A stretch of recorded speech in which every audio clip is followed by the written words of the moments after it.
सोचिए, अगर कोई आपसे कहे कि 60 साल की उम्र तक काम करना आपकी गलती है और आप चाहें तो 40-45 की उम्र में ही रिटायर होकर पूरी जिंदगी मजे से जी सकते हैं। आज इस वीडियो को देखने के बाद आप उन 10% होशियार लोगों में शामिल हो सकते हैं जो सही इन्वेस्टमेंट स्ट्रेटजी अपनाकर अपनी आजादी खरीद लेते हैं। अगर आप ये 5 गलतियां कर रहे हैं तो भूल जाइए जल्दी रिटायरमेंट का सपना। लेकिन अगर आप सही प्लानिंग करते हैं तो 45 की उम्र में ही नौकरी छोड़ सकते हैं और जिंदगी खुलकर जी सकते हैं। नमस्कार दोस्तों, मैं हूं सोनू और आज हम बात करेंगे फायर मूवमेंट के बारे में। फायर यानी फाइनेंशियल इंडिपेंडेंस, रिटायर अर्ली। देखिए दोस्तों, जिंदगी छोटी है और इसे ऑफिस की 4 दीवारी में बिताना जरूरी नहीं है। फायर मूवमेंट आपको एक रास्ता दिखाता है जहां आप कम उम्र में ही फाइनेंशियली इंडिपेंडेंट हो सकते हैं और अपनी शर्तों पर जिंदगी जी सकते हैं। इसके लिए आपको अपनी कमाई का 30 से 50% तक सेव और इन्वेस्ट करना होगा। थोड़ा कंट्रोल और सही प्लानिंग से सब मुमकिन है। आपको अपनी जरूरतों और ख्वाहिशों में फर्क समझना होगा। जैसे बाहर का खाना कम करके घर का खाना खाइए, महंगी गाड़ी की बजाय एक अच्छी सेकंड हैंड कार लीजिए। यह त्याग कुछ समय के लिए है। एक बार जब आपका पैसा आपके लिए काम करने लगेगा तो आप अपनी सारी ख्वाहिशें पूरी कर पाएंगे। अब बात करते हैं इन्वेस्टमेंट की। फायर मूवमेंट में लॉन्ग टर्म इन्वेस्टमेंट पर जोर दिया जाता है। आपको अपना पैसा ऐसे एसेट्स में लगाना है जो समय के साथ ग्रो करें। इसके लिए आपको mutual funds, index funds, stocks, real estate और डिजिटल एसेट्स में इन्वेस्ट करना होगा। घबराइए मत, आगे के चैप्टर्स में हम हर एक ऑप्शन को डिटेल में समझेंगे। तो दोस्तों, फायर मूवमेंट सिर्फ पैसे कमाने के बारे में नहीं है, बल्कि यह आपके समय और जिंदगी पर कंट्रोल पाने के बारे में है। अब बात करते हैं फायर मूवमेंट के सबसे इंपॉर्टेंट एस्पेक्ट की, वो है इन्वेस्टमेंट। और दोस्तों, जब लॉन्ग टर्म इन्वेस्टमेंट की बात आती है तो इंडेक्स फंड्स और म्यूचुअल फंड्स से बेहतर कुछ नहीं। इंडेक्स फंड्स बेसिकली एक तरह के म्यूचुअल फंड्स ही होते हैं जो किसी पार्टिकुलर इंडेक्स जैसे निफ्टी 50 या S&P 500 को ट्रैक करते हैं। यानी जब आप निफ्टी 50 इंडेक्स फंड में इन्वेस्ट करते हैं तो आप इनडायरेक्टली उन 50 कंपनीज में इन्वेस्ट कर रहे होते हैं जो निफ्टी 50 इंडेक्स का हिस्सा है। इंडेक्स फंड्स में आपको डाइवर्सिफिकेशन का बेनिफिट मिलता है। आपका पैसा अलग अलग सेक्टर्स की कंपनीज में इन्वेस्टेड होता है जिससे रिस्क कम हो जाता है। दूसरा, इंडेक्स फंड्स को मैनेज करना बहुत ही आसान होता है। आपको बस एक अच्छा सा इंडेक्स फंड चुनना है और उसमें रेगुलरली इन्वेस्ट करना है। अब बात करते हैं रिटर्न्स की। लॉन्ग टर्म में इंडेक्स फंड्स और म्यूचुअल फंड्स ने कंसिस्टेंटली अच्छा रिटर्न दिया है। अगर आप 15-20 साल के लिए रेगुलरली इन्वेस्ट करते हैं तो आप 12-15% तक का रिटर्न एक्सपेक्ट कर सकते हैं। अब सवाल यह उठता है कि इन्वेस्ट कैसे करें। सबसे आसान तरीका है SIP यानी सिस्टमैटिक इन्वेस्टमेंट प्लान। इसमें आप हर महीने एक फिक्स्ड अमाउंट अपने चोजन इंडेक्स फंड या म्यूचुअल फंड में इन्वेस्ट करते हैं। SIP की सबसे अच्छी बात यह है कि इसमें आपको मार्केट की टाइमिंग के बारे में सोचने की जरूरत नहीं होती। आप हर मार्केट कंडीशन में इन्वेस्ट करते रहते हैं जिससे आपको लॉन्ग टर्म में अच्छा रिटर्न मिलता है। तो दोस्तों, अगर आप फायर मूवमेंट को फॉलो करना चाहते हैं तो इंडेक्स फंड्स और म्यूचुअल फंड्स में इन्वेस्ट करना शुरू कर दीजिए। याद रखिए, जल्दी स्टार्ट करने में ही भलाई है। दोस्तों, अब बात करते हैं एक ऐसे इन्वेस्टमेंट ऑप्शन की जो थोड़ा रिस्की है लेकिन साथ ही साथ हाई रिवॉर्ड भी ऑफर करता है। जी हां, मैं बात कर रहा हूं स्टॉक्स की। जब आप किसी कंपनी के स्टॉक्स में इन्वेस्ट करते हैं तो आप एक्चुअली उस कंपनी का एक छोटा सा हिस्सा खरीद रहे होते हैं। अगर कंपनी अच्छा परफॉर्म करती है तो आपके स्टॉक्स की वैल्यू बढ़ती है और आपको प्रॉफिट होता है। लेकिन दोस्तों, स्टॉक मार्केट में रिस्क भी होता है। अगर कंपनी अच्छा परफॉर्म नहीं करती है तो आपके स्टॉक्स की वैल्यू घट भी सकती है। इसलिए स्टॉक मार्केट में इन्वेस्ट करने से पहले आपको अच्छे से रिसर्च कर लेना चाहिए। सबसे पहले तो आपको उस कंपनी के बिजनेस को समझना होगा जिसमें आप इन्वेस्ट करना चाहते हैं।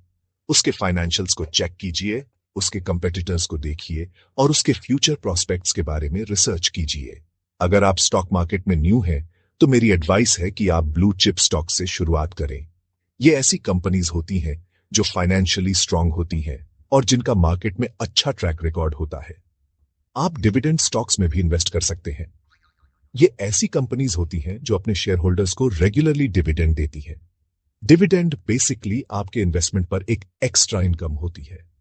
लेकिन दोस्तों, स्टॉक मार्केट में कुछ गलतियां करने से बचें, जैसे सिर्फ ट्रेंड देखकर इन्वेस्ट न करें, बिना रिसर्च के ट्रेडिंग न करें, और सबसे जरूरी बात, अपनी रिस्क एपेटाइट से ज्यादा इन्वेस्ट न करें। दोस्तों, क्या आप जानते हैं कि इंडियंस का सबसे फेवरेट इन्वेस्टमेंट ऑप्शन क्या है? जी हां, मैं बात कर रहा हूं रियल एस्टेट की। रियल एस्टेट में इन्वेस्ट करने के बहुत सारे फायदे हैं। सबसे पहला फायदा तो यह है कि रियल एस्टेट एक टैंजिबल एसेट है, यानी आप उसे छू सकते हैं, देख सकते हैं और महसूस कर सकते हैं। यह आपको एक अलग ही कॉन्फिडेंस देता है। दूसरा फायदा यह है कि रियल एस्टेट में समय के साथ वैल्यू बढ़ती रहती है। अगर आपने आज कोई प्रॉपर्टी 1 करोड़ में खरीदी है, तो 10 साल बाद उसकी वैल्यू 2-3 करोड़ हो सकती है। तीसरा फायदा यह है कि आप रियल एस्टेट से रेंटल इनकम जनरेट कर सकते हैं।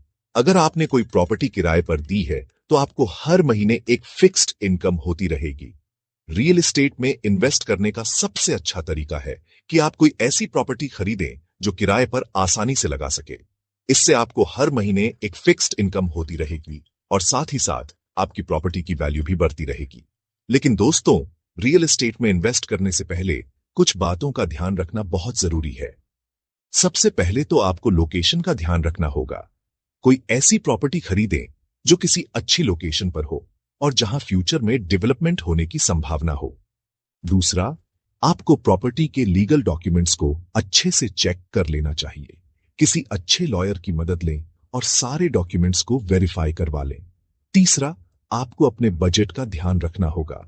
रियल एस्टेट में इन्वेस्ट करने के लिए आपको एक बड़ी रकम की जरूरत होती है, इसलिए पहले से ही प्लान करके रखें कि आपको कितना इन्वेस्ट करना है।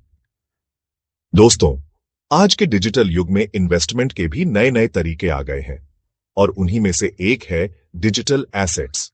अब आप सोच रहे होंगे ये डिजिटल एसेट्स क्या होते हैं? देखिए दोस्तों, डिजिटल एसेट्स बेसिकली वो सारी चीजें हैं जिनका कोई फिजिकल एग्जिस्टेंस नहीं होता, लेकिन जिनकी कोई वैल्यू होती है, जैसे websites, online courses, e books, apps, social media accounts, etcetera. अब आप सोच रहे होंगे इनमें इन्वेस्ट कैसे करें? डिजिटल एसेट्स में इन्वेस्ट करने के दो तरीके हैं। पहला तरीका है कि आप खुद ही कोई डिजिटल एसेट क्रिएट करें। जैसे आप कोई वेबसाइट बना सकते हैं, कोई ऑनलाइन कोर्स लॉन्च कर सकते हैं, कोई ई बुक लिख सकते हैं, कोई ऐप डेवलप कर सकते हैं, एटसेट्रा। दूसरा तरीका है कि आप किसी एग्जिस्टिंग डिजिटल एसेट में इन्वेस्ट करें। जैसे आप किसी वेबसाइट में पार्टनरशिप कर सकते हैं, किसी ऑनलाइन कोर्स में इन्वेस्ट कर सकते हैं, किसी ऐप में फंडिंग कर सकते हैं, एटसेट्रा।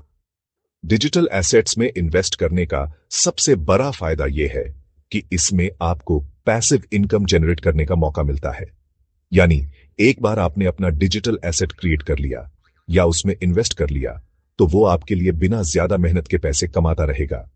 डिजिटल एसेट्स में इन्वेस्ट करने का दूसरा फायदा यह है कि इसमें आपको लोकेशन की कोई पाबंदी नहीं होती। आप दुनिया में कहीं भी बैठकर डिजिटल एसेट्स क्रिएट कर सकते हैं और उनसे पैसे कमा सकते हैं। लेकिन दोस्तों, डिजिटल एसेट्स में इन्वेस्ट करने से पहले कुछ बातों का ध्यान रखना बहुत जरूरी है। सबसे पहले तो आपको डिजिटल मार्केटिंग की अच्छी नॉलेज होनी चाहिए, क्योंकि बिना मार्केटिंग के आपका डिजिटल एसेट कोई नहीं देखेगा और न ही उससे कोई इनकम जनरेट होगी। दूसरा, आपको पेशेंस रखना होगा। डिजिटल एसेट से ओवरनाइट पैसे नहीं कमाए जा सकते। इसमें आपको टाइम और एफर्ट इन्वेस्ट करना होगा। तीसरा, आपको अपडेटेड रहना होगा। डिजिटल वर्ल्ड बहुत तेजी से बदलता है, इसलिए आपको लेटेस्ट ट्रेंड्स के साथ अपडेटेड रहना होगा और अपने डिजिटल एसेट्स को अकॉर्डिंगली अपडेट करते रहना होगा। अगर आप इन स्टेप्स को फॉलो करते हैं तो जल्दी रिटायर होना सिर्फ सपना नहीं, बल्कि हकीकत बन सकता है। अगर आपको यह वीडियो पसंद आया तो लाइक करें, शेयर करें और कमेंट में बताएं, क्या आप फायर मूवमेंट अपनाने को तैयार हैं?